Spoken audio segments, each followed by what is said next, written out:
Hallelujah, our God reigns. Hallelujah, our God reigns.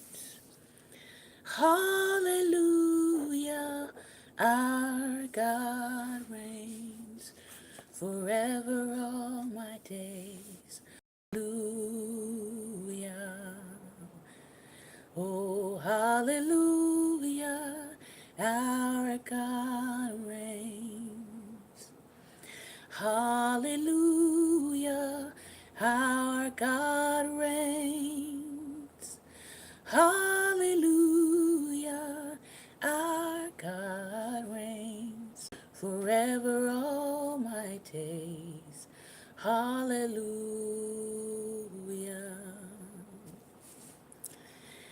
Good morning, good morning, good morning, good morning. I'm going to ask if you all please excuse me as I teach today.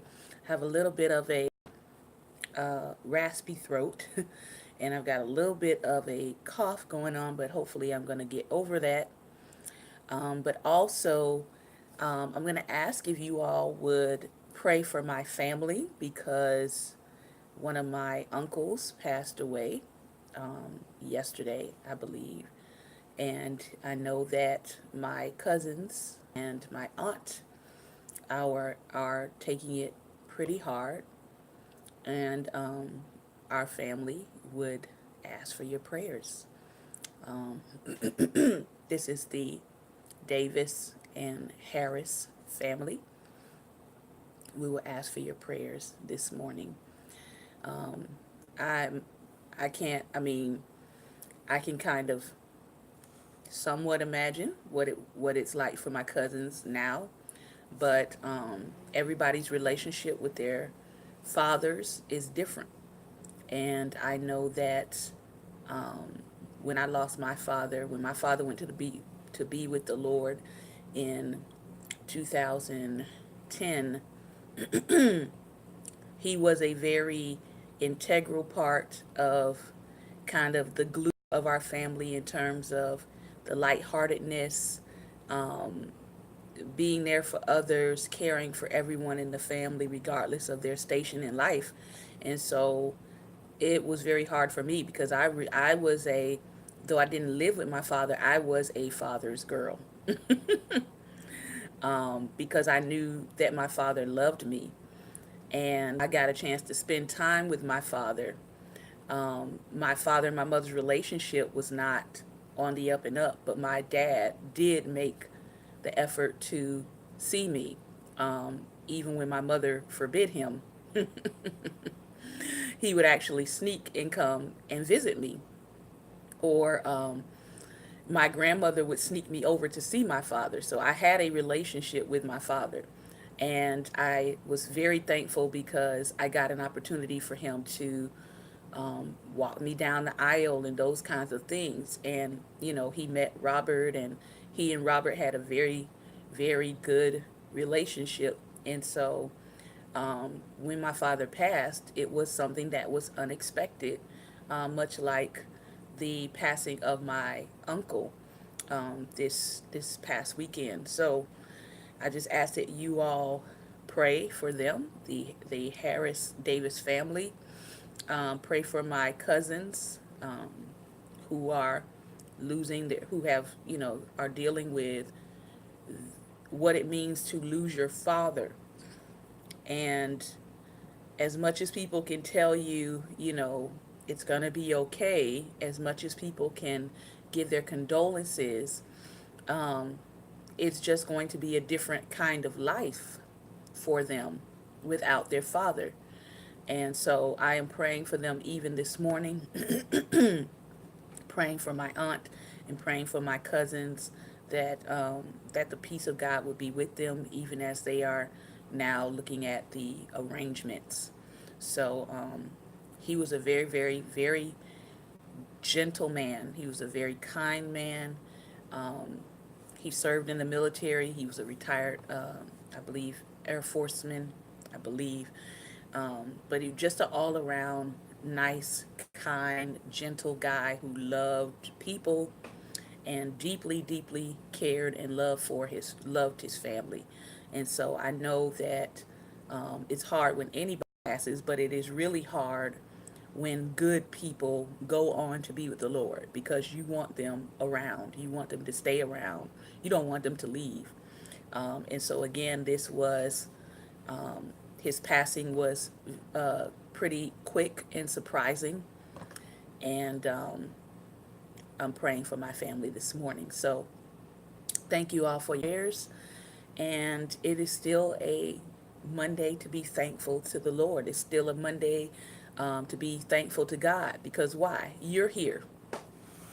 You're here and you're in the land of the living, and you have an opportunity to be light. You have an opportunity to, and I have an opportunity to make an impact on someone's life today. This is why, again, I don't take any day for granted that I'm on this side and not pushing up daisies. So, good morning to each and every one of you who are coming in. We're doing our Monday Motivation segment this morning, and we are back in Tony Evans' Kingdom Disciples book, and we're still continuing. We're going to finish up the section called The Heavenly Incentive, and then we're going to jump over to the book 11, Indispensable Relationships You Can't Be Without. And we're going to complete the section on, let me see, we are in the section on who are your VIPs, I believe, for Monday. So we're going to look at that. And we've been talking about who is your Lazarus, who is your Lazarus. And we just finished a piece on who is your Lydia. So we're going to look at who is your Lazarus today. Also, for those of you who are wondering where we're going to be going on Mondays after we are getting completing these two books, because we are about near completion on these, we're going to be in Letters to the Church. This really should say Letters to the Ecclesia. I'm praying that Francis Chan gets that further revelation, because much of what he talked about in here, he is expecting the church to be able to do it. And I just want to just pat him on the shoulder and say the ecclesia is the one that's going to be able to do what you're talking about doing in this book. But it is a good picture of someone coming to the realization. Sorry that your image on YouTube is blurry. It's very clear on my side. You may want to come back out and come back in and see if that helps, Lady Judy. So this is where we're going on Monday as we really get into the second half of Daring Dialogues for this season. This is Letters to the Church by Francis Chan. And a lot of what he is talking about in here, he's talking about what happened to him as a mega church pastor. What happened to him after he built what many churches are trying to build in this hour. And so I think it's a appropriate read. I think it's a necessary read. I think that if those who are trying to build what he built or trying to see what he did, they can read this book and realize that he made a full 180 U-turn from what he was doing. And he goes into detail as to why. And so what I'm concerned about is I'm concerned about the people who have seen the megachurch model and have thought that that is the way, that is what God wants, that is the way to success. And I'm really concerned because many of them are going to get to the place where Francis Chan got, and they're going to wind up having to deconstruct things that God never told them to build. And so this book is good for leaders because it really helps you realize that before you go building an empire unto yourself in the name of Jesus, you might want to stop and read this book here. So we're going to be tackling this on Mondays. All right, we're going to tackle this on Mondays. As we complete Kingdom Disciples, we've got about maybe another chapter to go. And 11, we've got about maybe another chapter to go. All right. So more than likely, you have time to grab this book because we'll probably hit this in November. All right. So let's talk about kingdom disciples, the heavenly incentive. As we looked at this last week, we stopped at the story of the nobleman, which is found in Luke 19. And we're going to return to that story as we close up this chapter today. Truths from the nobleman's story. The nobleman comes home from his journey and he's ready to call his servants into account for how they used their minas and represented his interests. The first servant came and said, "Master, your mina has made 10 minas more." That's 1,000% increase. This man has obviously invested his master's money well. He could say, "Master, I took what you gave me and invested it, and I had fun doing it. Look at what I have for you." What does the master, remember he represents Christ in this parable. For those of you who are wondering what parable he's talking about the parable of the nobleman in Luke chapter 19. This master represents Christ in this parable. He says to this man who so effectively used what he had been given for the kingdom, this is what he says. He receives a threefold reward. The first reward is public recognition. The master's public announcement, "Well done," in verse 17. When you show up at his judgment seat, there will be nothing like hearing Jesus say, "Well done." He is going to say it publicly. You may be hidden away in your work that you're doing in the earth, but if you do what God has called you to do faithfully and consistently, you will be honored before all of heaven on that day. The second reward this faithful disciple received was a kingdom inheritance. The master said, "Because you have been faithful in a very little thing, you are to be in authority over 10 cities." So what does this tell us? This tells us in heaven, we're not just going to be sitting around singing all day. That how you respond to your responsibilities in the earth will determine how much responsibility and authority you will have in eternity. Most people have a wrong view of the eternal kingdom. Tony Evans says, "We will not be floating around on clouds. The eternal kingdom will be a government which will operate in perfect righteousness. There will be people in positions of authority who were faithful servants of Jesus Christ on earth." So the person that you may be looking at today in disdain and thinking that you're so much better than them because you have an earthly position, but if they've been a faithful usher or if they've been a faithful janitor, they just might be ruling over you in eternity because they were faithful and consistent with what God had called them to do. Good morning, love. All right. So just as a good worker gets a promotion, so Christ's faithful disciples will get promotions in the kingdom. Some will manage 10 cities.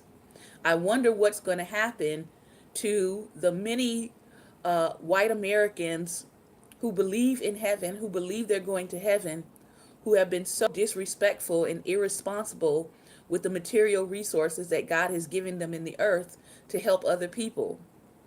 I wonder what they're going to be over. Blink, blink. This faithful disciple got a third reward. It was a surprise, a bonus. You will find it in verse 24. He got the mina that the master had originally given to the third person. When Jesus Christ comes, he's going to look at those who were not faithful and snatch away from them what little bit they did. You may think that's not fair, but we need to remember one thing. Christ is going to make sure his kingdom resources are not wasted. If we fail to grasp an opportunity for kingdom service, Christ will give it to someone else and we will lose out. The second disciple also had a good report, although he wasn't as productive as the first. "Your mina, master, has made 5 minas." So the master told him, "You are to be over 5 cities." Did you notice that this disciple didn't get any public recognition? He got his 5 cities, but no well done. I believe the reason is that he was only half faithful. Then there's the third individual. I won't refer to him as a disciple because his actions did not reveal that. He brought his mina and said, Master, here is your mina, which I kept put away in a handkerchief. For I was afraid of you because you are an exacting man. In effect, this man was saying, Master, I just want you to know I didn't lose your money. I kept it safe and sound under my mattress. I took the time I had, the talents I had, the treasures you gave me, and I stored them away, many times only using them for myself, because you are a hard master. So, no, I didn't do anything to benefit anyone else. I didn't invest in anyone else. I just took care of myself. This person had been playing both ends against the middle. Here was his reasoning. I'm not going to break my neck serving my master. He is going away on some long trip. He may not even come back. He may forget all about me. In the meantime, I've got my own business to tend to. I've got my own house to build and money to make and talents to use. But just in case he comes back, I'll make sure I don't lose what he gave me. I'll play it safe and hide his mina. The master told this person, by your own words, I will judge you, you worthless slave.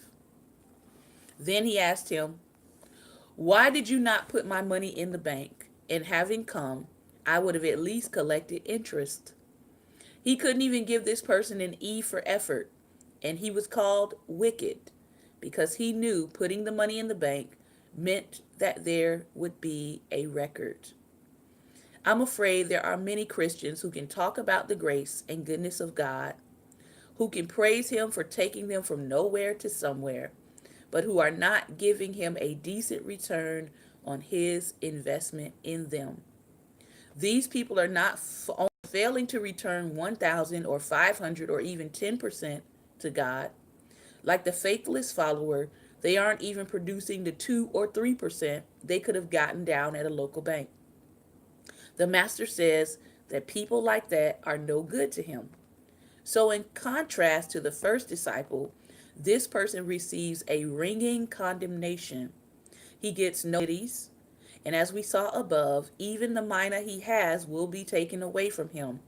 He gets the same amount of credit as profit he produced for the master. Absolutely none. Notice the involvement of the bystanders in this man's judgment. I don't know how God is going to do it, but somehow the results of Christ's judgment seat will be visible to everyone. Whatever the method, others will know the results. You will not be able to walk around heaven flogging like you have done something for the King.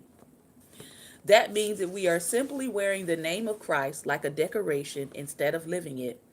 Everyone will know.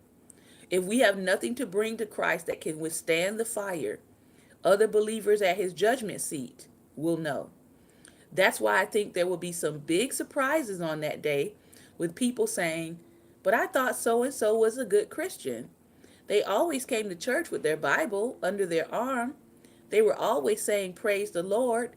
And anytime the music started, they would dance, dance, dance, dance, dance, dance, dance all night. But if there is no depth to the commitment carried out in personal sacrifice, investment, and service, it will become obvious on that day. That is enough, Tony Evans says. That is enough to scare me. This is enough to shake me up. I do not want my life to be put on public display and find out I came in third like the worthless servant. I don't want to see my work snatched from me. I want to be a faithful servant who makes the most of what his master has entrusted to him. I don't want to be just a professional Christian, but an authentic kingdom disciple. I know you do too, influencing many to enter the kingdom of God. In part 3, we will apply the principles of kingdom discipleship to 4 spheres of the kingdom, to the individual, the family, the ecclesia, and the community. So, next week, we will dive into the individual, part 3. All right. 11. Who are your VIPs? And we are looking at today, who's your Lazarus? Who's your Lazarus? And then we're going to start Witness 11. Where's your Jerusalem? Where's your Jerusalem? You need a place. So not only do you need people in your life, relationships that you can't be without, you also need a place. And we're going to get started on that today. There are two people, one real and one fictional, named Lazarus in the Bible. The real one was Jesus' true friend, Jesus' Jonathan. Excuse me. The story of Jesus raising Lazarus from the dead was so popular in the early church that it was second only to pictures of the Good Shepherd in catacomb paintings. The fictional Lazarus, or some people say he was fictional, I don't think he was. I think Jesus was telling us about a particular man named Lazarus because Jesus does not say that this is a parable. He doesn't teach it as a parable. But the other Lazarus is the only character to which Jesus ever attached a name in a story. He was disabled. He was a skin disease beggar who had eked out an existence soliciting alms from those who entered and exited the palatial home of the Dives, or Latin for rich man. Dives is a biblical counterpart to Lydia. He is a person of wealth who is barred from paradise. His wealth is not what kept him out of heaven. In the story, after all, the fabulously wealthy Abraham is in heaven, acting as heaven's advocate. So it was not wealth that kept the rich man out of heaven, nor was it any crime or corruption that kept him out of the eternal dwelling. The fact that wealth per se is not the problem is a significant reason why liberal and socialist attack the rich approaches to poverty have failed. In the global economic arena, where the rich are getting richer and the poor are getting poorer, why are the attacks against the rich from liberation theologians and Marxists not resonating with the poor who are embracing Pentecostalism and the prosperity gospel? In USA America, where the rich are so super wealthy they can buy entire countries, where the pay ratio of a CEO to a skilled worker is 412 to 1, and where the middle class is being squeezed into oblivion, why is the backlash not against the rich, but why is it against immigrants, the poor, native born minorities? Why isn't class warfare front page news? When the poor dream, what do they dream about? Becoming middle class, simple living, a subsistent existence? The poor dream rich dreams. The poor dream of becoming rich. To attack the rich and vilify abundance is to attack the poor by taking away their own dreams. The problem with the rich man was not his wealth. Rather, he lived his life without a relationship with Lazarus or any other poor person. I'm just going to let that sink in for a moment.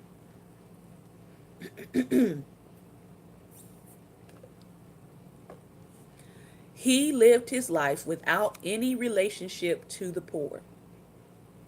In fact, the rich man lavished more love and care on his pets. Sounds like 2018 to me. He lavished more love and care on his pets than on this impoverished human being who laid at his doorstep every single day. His VIPs in life were very important pets and other important people like himself. Have you noticed how Hollywood has no qualms about portraying people being blown to smithereens, but they won't do it with a pet? Almost a third of all pet owners admit to a deep affection for and companionship with their pets than with other people.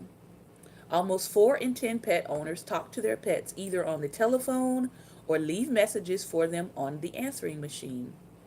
8 in 10 dog owners and 7 in 10 cat owners allow their pets to lick and kiss their faces. 1 in 10 pet owners gives his or her dogs or cats massages. Some of them put them up in extended stays when they are away. When a culture bow wows its pets while making life increasingly rough for people, something is awry. Tell me what you get angry at, and I'll tell you who you are. What makes your heart rip open in your shirt? Is it dog fights in Virginia? Do children nodding off in a terminal sleep register some beats? Does it hammer anyone's heart that billions of people have to subsist on less than $1 a day, or that tens of thousands of children die daily because of simple needs like water and bread, and that drinking their water could be the drink of death? Just because we are dust, as David Plains put it, doesn't mean anyone should be treated as dust or have to live on dust. Do we truly hunger and thirst for righteousness and holiness, or is success for ourselves our lives' main passion and drive? Are our lives lived for ourselves, which Jesus called a living death, or are our lives lived for others, a dying life that burns itself out for others just as the sun does, a way of being in the world that theologian Don Cupid calls, in a marvelous metaphor, solar living? What the rich need, even more than digging deep into their pinstripe pockets, is a relationship with the poor.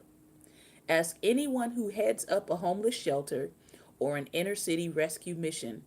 They will tell you the same number one frustration. It isn't that the rich don't visit or support their ministry. The rich write checks and visit the poor all the time. It's that the rich don't know the poor or become friends with the poor. It is one thing to have a heart for the poor. It is another to use their bathroom. Rather, we treat the poor as anonymous recipients of charity rather than engage them as equals. Top-down solutions to poverty will never work. For every dollar that goes to foreign aid, only 14 cents gets to the intended recipient. Only bottom-up relationships built on respect and reciprocity have any chance of making a different world. Anonymous relationships between donors and recipients are doomed to failure.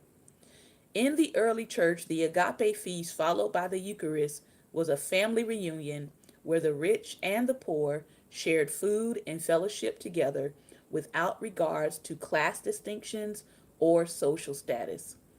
But even our first century ancestors struggled with social, economic, and theological divisions, causing Paul to warn the church that families have differences and that these differences ought not to destroy our time together or derail the meaning of the meal that we share. For if that happens, we participate unworthily in the body and blood of Christ.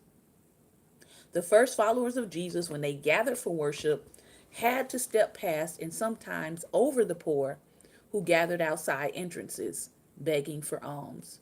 The rich and the poor today are increasingly living geographically separate lives, mostly on purpose, programmed construction.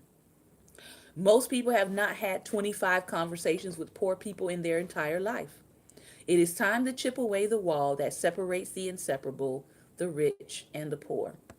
The major meaning of human existence comes from blind acts of human kindness and bold acts of leaping beyond the limits of human nature.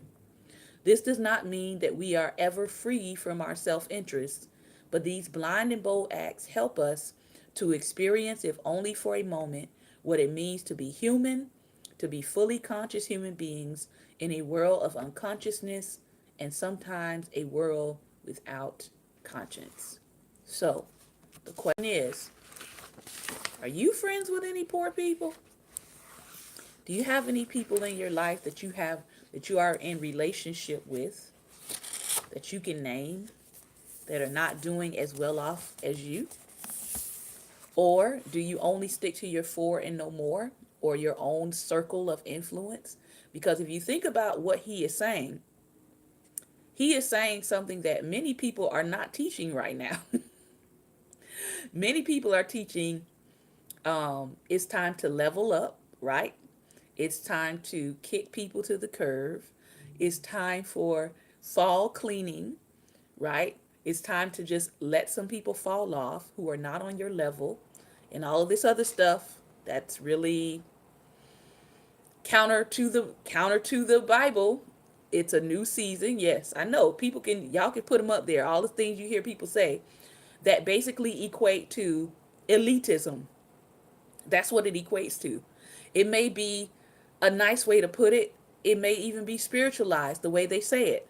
But the reality is it's a form of elitism, and it separates you from the humanity of others, and it separates you from having to pay attention to people who may be doing not so good as yourself.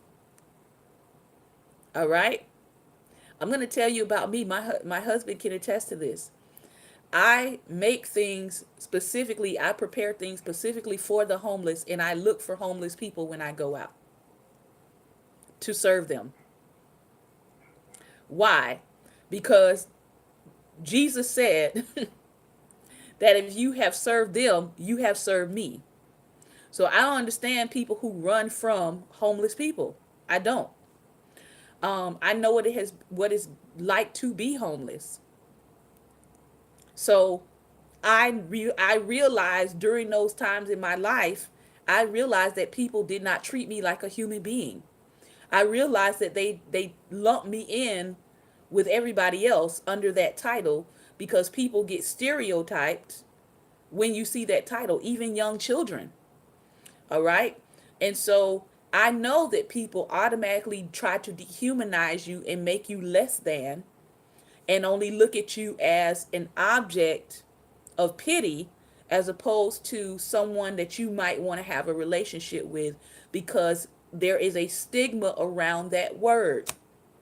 So because I know that, I try to make it my business not to stigmatize people because just because they're in that position does not define their identity in the world. That position does not define their identity before God, and neither should it define their identity with us. Now, I get it. I know some people aren't there. I know some people hear homeless and they think sneaky, dirty, rip off, lazy, all these adjectives that go with that word. But the reality is, the way this country is going, anybody can wind up homeless. You can be in a good job, doing well, got your 401k, putting aside money for retirement, paying your bills on time. And then because of the way our economy is going, you can get a pink slip. And all of a sudden, your company that you've been working for 10, 15, 20 years is laying off people because of tax cuts or tax increases or whatever you want to say, because many of these wealthy companies are getting that tax cut, and people are saying, well, they got the tax cut so they should be able to have a job. But no, they're greedy. Some of them are greedy. So they got the tax cut, yes, but now they're also still cutting jobs because they're greedy. All right? So you can't look at a person and label them by where they are just simply because of their struggle or their position in life. Now, yes, we do know that there are some people who are lifelong, meaning they don't want to leave the homelessness. They don't want to. But to say everybody is like that is a stereotype. All right? So let's get into Witness 11. Where's your Jerusalem? You need a place. What does the author mean by where's your Jerusalem? Let's find out. He says, I have a new ambition in life. I want to be a local. If you had told me when I was starting out that someday living a landscape would be one of my greatest dreams, I would have responded, it's the one thing to be honest together, but let's not be stupid together. But here I am, wanting to be a local, with locavore hungers, longing to be placed and no longer to be out of place. I'm going native. And that's the focus of this chapter, place. Every person needs a place. Every person needs to live a landscape. You might find it odd that after all the emphasis on people in this book, I'm including a place. But I'm hoping you'll consider this special witness. I believe we all know this, we just need a reminder. In the mysterious alchemy of creation, spirit loves matter. In fact, spirit cares deeply about its life in matter, for spirit and body are one until separation. The nature of your embodiment is central to who you are. Some say Martin Heidegger was the most important and original philosopher of the 20th century. If you're looking for reasons not to like him, you don't have to look far. His celebrated Being and Time, his book, is virtually unreadable. I've tried 3 times. All too readable are his anti Semitic and Nazi sympathies in the days of Hitler. His affairs with Jewish graduate students are too numerous to mention. Heidegger's theory of grounding became pivotal far into the 20th century with theologians like Paul Tillich and Karl Rahner. It was itself grounded in a place. Heidegger's life revolved around his 3-room, 6 by 7 meter hut in the southern forest mountains in Germany. Heidegger's university teaching, lecturing, global travel, research, and writing did not revolve around where he had a home, but where he had a ski shack. His elegant suburban home was merely a pit stop from which to get to his mountain hut. In fact, the reason Heidegger turned down the chair of philosophy in Berlin, the most prestigious appointment in Germany at the time, was because he couldn't imagine his life without his hut. He said, "This is my work world. Strictly speaking, I myself never observed the landscape. I experience its hourly changes day and night in the great comings and goings of the season." His relationship with the hills of the Black Forest was found not in forced moments of immersion or artificial empathy, he confessed. Rather, one's existence stands in its work. In other words, Heidegger's academic work and his mountain world were so connected that to lose one would be to lose the other. Once again, in his own words, he said, "It is the work alone that opens up space for the reality that is these mountains. The course of the work remains embedded in what happens in this region." So, think about this. What places represent holiness in your life? What are the coordinates of your personal holy ground? The intonations of your home space? Show me on the map your Beulah land. What place exists that would cause you to say no to a dream job? It's not just kids who have a nature deficit disorder. Every plant grows in 2 opposite directions at the same time. Downward, the more rooted and bound, clinging to the ground, but also upward, freer and more open, swaying in the breeze. Jewish mystic and literary scholar Walter Benjamin once observed that all storytelling emerges from 2 fundamental experiences: the state of being rooted to a particular place and the act of traveling. In other words, there are 2 kinds of stories to tell: moving in stories and moving on stories. Moving in stories are stories with roots. Home Sweet Home books about sanctuary, security, and solitude. But moving on stories are stories with wings. Stories about pilgrimages, on the road again restlessness, and homesickness.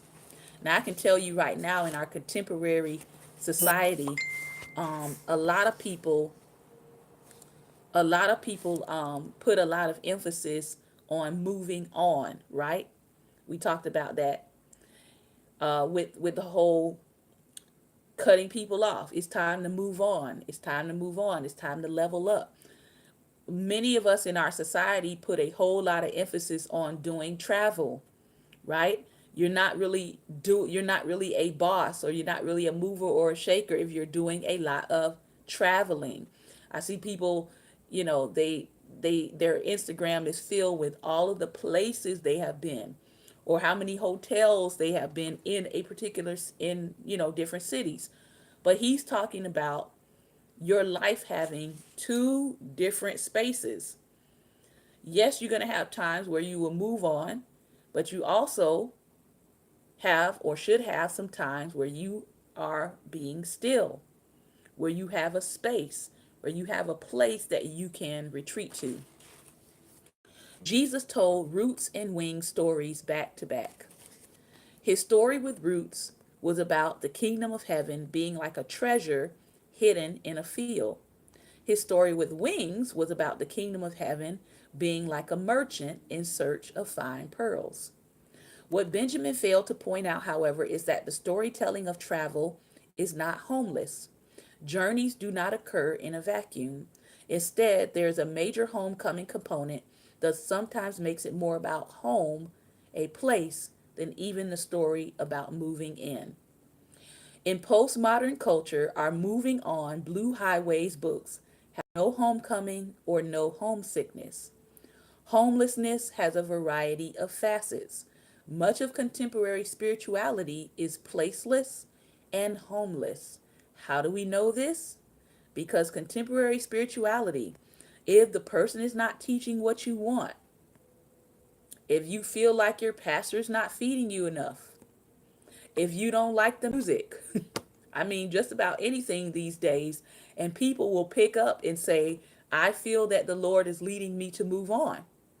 So he's very right about that, that contemporary spirituality is many times placeless and homeless. If you come upon a young person who has said or who says, I've been with a ministry 5 years or 10 years, right now that's an anomaly. It is. Because we have this culture now breeding in our society that tells you when something doesn't satisfy your flesh, you should get up and move on. And many of us are not asking the Lord, did he tell you to go? In fact, he says, you might call homelessness the hallmark of New Age spirituality. Homeless words, homeless thoughts, homeless liturgies, all desperate attempts at transient transcendence. When you hear on the evening news that homelessness is at an all-time high, they are not lying. At the risk of throwing vinegar over caviar or throwing ashes in one's ice cream, I must say that too many of our homes have become places where our children can't wait to go from and not can't wait to come to. Even when the lights are on, nobody's home. This is an out of place culture with people living out of place lives. With no sense of place, location, or grounding, our species has turned this planet into a consumer hell lined and linked with shopping malls, drive-throughs, and big box mega stores, and now big box mega churches.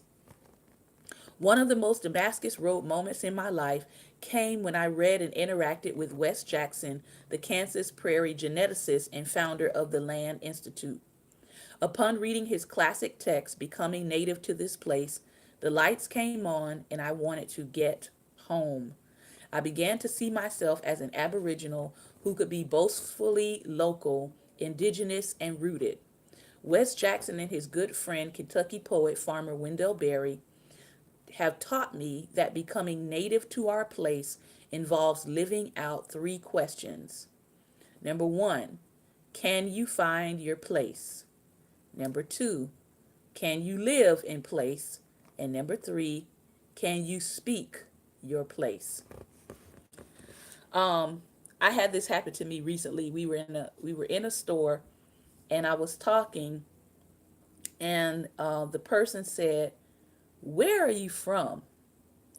And I knew automatically what he meant by that, because even though I am from, or I was born in South Florida, many times people think I am from North Carolina. And there's a reason for that, because my family is from North Carolina, and so I pronounce a lot of my words, and a lot of my sounds have somewhat of a North Carolinian twang to them, and some of the words that I use are from that locale, such as britches. Who says britches? Anybody? Do I have any North Carolinians on here who have heard the word britches, which is also another word for pants, right? Um, and so when I talk, people think that I'm from North Carolina, but I have to say, no, I'm not from North Carolina. But my family, the family that I grew up around, my mother, my grandmother is from North Carolina. My mother was born in Wilmington. And then people say, that's it. I knew it. I knew it. Somebody in your family was a North Carolinian, because there's no way that you can be talking with that sort of dialect and not be from that area. It has a very, North Carolinians have a very distinct way of talking. So do some people in the hood. Mm-hmm. Let me sip my drink, because it's about to get really funny. All right. So in my hood that I grew up in South Florida, I grew up in a neighborhood, also known as a ghetto. And inside of the ghetto are the projects. All right. And in my neighborhood in West Perrine, the people there speak very, very, very fast. And I want to say that many of the people that came to that area had to have some either North Carolina, Georgia, and Geechee Gullah roots, because a lot of the people in my neighborhood speak very fast and they speak broken English. And if you grew up there, you know what they're saying. But if you didn't grow up in the hood, you don't know what they're saying. You don't know what they're saying.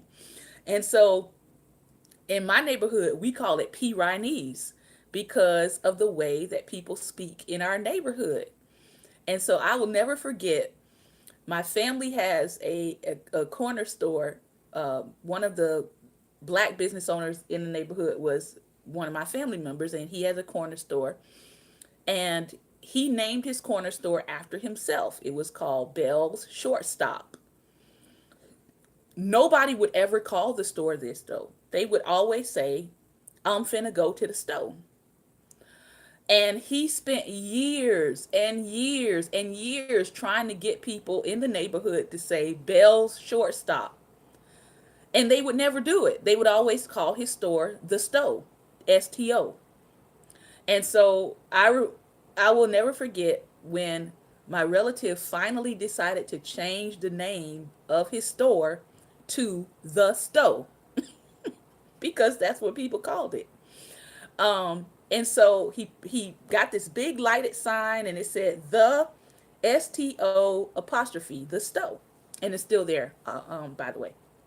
So I will never forget when I brought Robert down to my hood.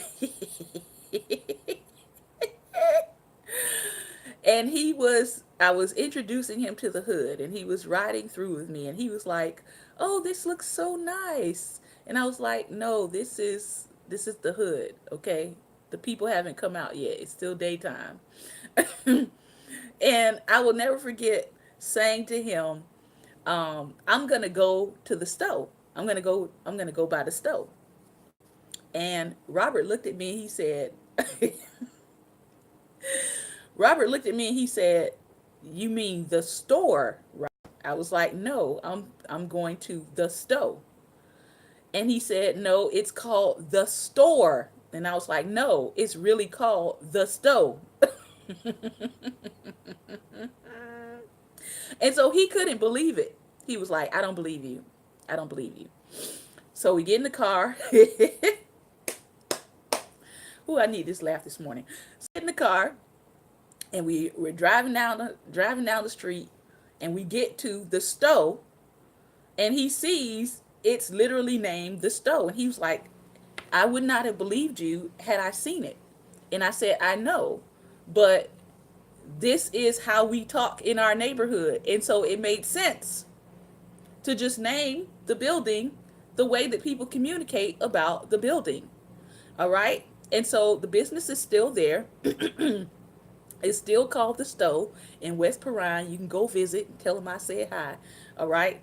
But again, he's talking about when you're native to a place. All right. When you're native to a place, there are things that you know about a place, and there are things that are normal to you in a place that may not be normal to someone else. And if someone doesn't know the lingo and the jargon of your place, then that's part of what makes it native to you. There are things, I know everybody has things about their neighborhoods that they grew up in. Some people know, there are certain streets you don't go down, right? There are certain places. I know in my neighborhood, there are certain trees that everybody know that all the old men in the neighborhood are going to hang out under and drink themselves happy all day and talk about the good old days. And you know that if you want to go and hear some old men talk about the good old days and crack jokes and just sit there and talk, you know where to find those people. Those are also sometimes some of the people who know everything that's happening in the neighborhood because they're always outside and they're always watching what's going on. So you tend to learn these things about a location if you plant yourself there and if you stay grounded there and if you stay rooted there long enough. So I just wanted to put that in there for you. All right. So finding your place, he says Jesus took local seriously. We read of Jesus weeping twice, both times over locals, once over a local person, the other time over a local place. Jesus cried over his best friend, and he cried over his holy place. He cried over a dead Lazarus, and he cried over a dying Jerusalem. What's your holy place? Where do you actually cry to depart from? What land do you live in? Notice I didn't ask, what land do you live on? My favorite Walter Brueggemann book is The Land, one of his earliest but most forgotten in the success of his later books. In this book, he argues that every person needs to be in a relationship with a piece of land to own, as much as anyone can, some part of the planet to bond with some bioregion, while at the same time make a place for others who are needing a place. One of the things that African Americans, many of us, struggle with in America is having ancestral roots to a place, but many of us not owning this place. Having ancestors who worked and tilled the ground, and still many of us not even owning a piece of it. Yeah, that's tough. And because of that lack of grounding, right? Because many of Black America is pushed into certain spaces to live in, or crowded into certain spaces, or relegated to certain spaces, or redlined into certain spaces. All right. Then you get upset because you say they don't have an attachment to America. They don't have an attachment to the land. Well, you stole the attachment to the land. Let's be clear. You stole it. Let's be clear. The Black people who were released from slavery were not released in most places with land. And the ones who were released with land, the land was taken back from them and given to the slave masters to start sharecropping. So you're asking people, or you're expecting people to be grounded and have a love for a land that hasn't loved them back. It has not loved their ancestors back. And it's still causing problems for their everyday life. But you're demanding that they show a love for land and place and country that you continually disengage them from. That doesn't make any sense. He says here, when Denise Levertrov turned Wordsworth's lament upside down by writing, "The world is not with us enough," she was calling for the soul to sing a song of both time and place. Only the language of love seems to work when we found our place. Just as you give yourself heart and soul to a lover, so you give yourself heart and soul to a landscape, to smell its presence and to hear its voice at every season of its life. With what place have you fallen in love? What place do you have on your screensaver along with what people? What terrain and what food own your heart or with which you are happily ensconced? Where do you pray best? Or are you, like so many, a kingdom with no king, hopelessly searching for spiritual roots without earth to plant in? He says here, this is his own testimony, my personal dirt. I am a product of mountain culture. My father was from the foothills of Adirondack Mountains, my mother from the part of the Appalachian mountain range known as the Alleghenies. Appalachia beats in my blood. Like poet W.H. Auden, who was never not thinking of Iceland, I am never not thinking of West Virginia. If Iceland is the land of pumice and geysers, winter light and brief summers, Appalachia is the land of hills and rills, the land of black nights, white winters, and rainbow autumns. The calendar of colors and rhythm of scents that come with four hardy seasons are imprinted in my soul. Russell Hoban wrote the literary classic The Mouse and His Child, that is as much a spiritual masterpiece as a children's book. The mouse father and child are caught in the middle of an animal territorial war. When the child mouse asks, "What is territory?" he is told this: "A territory is your place," said the drummer boy, "is where everything smells right, is where you know the runaways and hideouts night or day, is what you fought for or what your father fought for, and you feel all safe and strong there. It's the place when you fight, you win.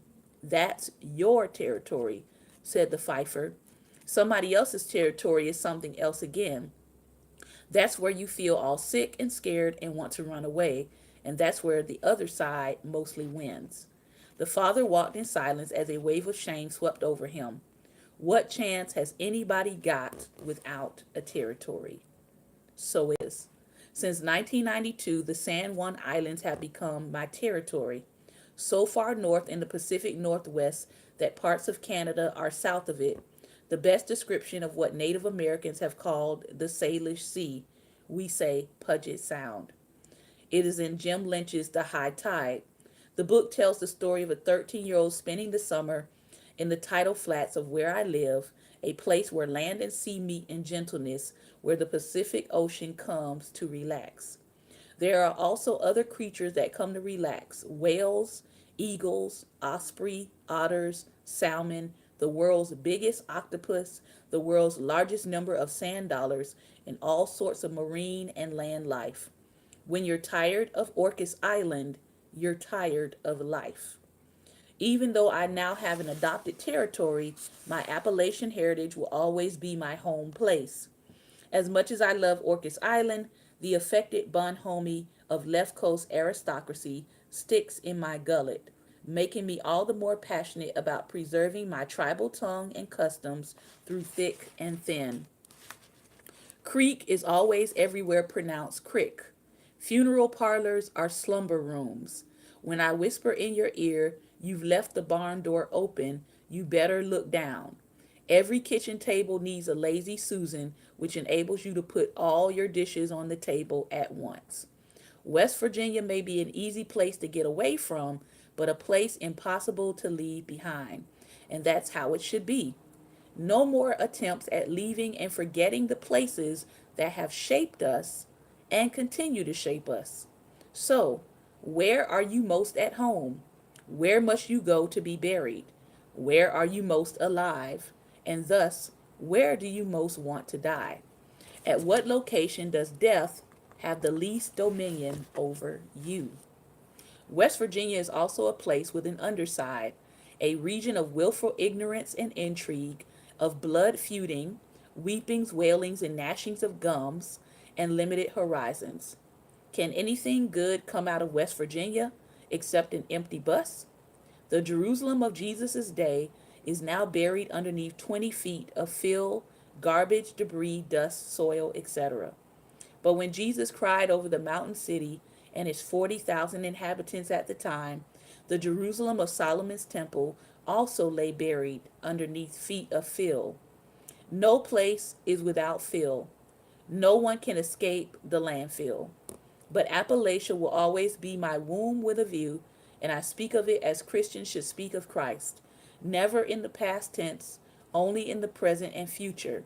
And as the Bible ends speaking of the New Jerusalem, a shalom city rising from the earth, where every man rests secure under his vine and under his fig tree, and none shall make them afraid.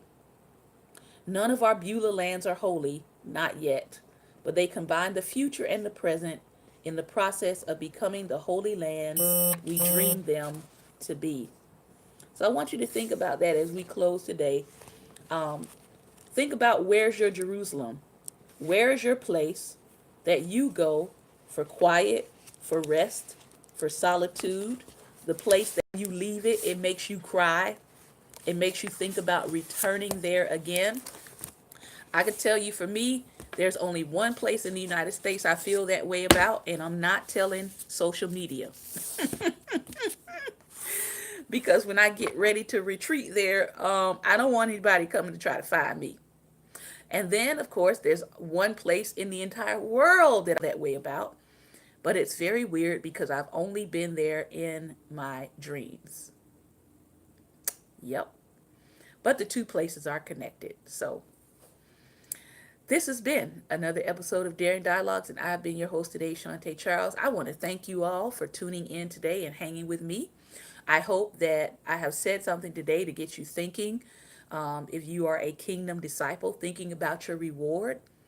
What are your rewards going to look like? If you notice, almost Tony Evans' teaching on the heavenly reward related to who's your Lazarus, who's the person in your life that you might have a relationship with that you might actually be overlooking.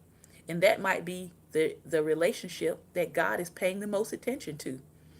Who are the people in your life who are not doing as well as you are?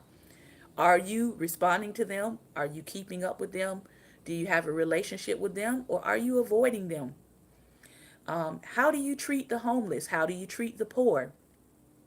And lastly, do you have a place? Is there a place in your life that you go to retreat? Is there a city? Is there a town? Is there a country that you can pinpoint? A lot of people say home is where the heart is, right? Or home is where the people we love the most are. For some people, their place could actually still be a person.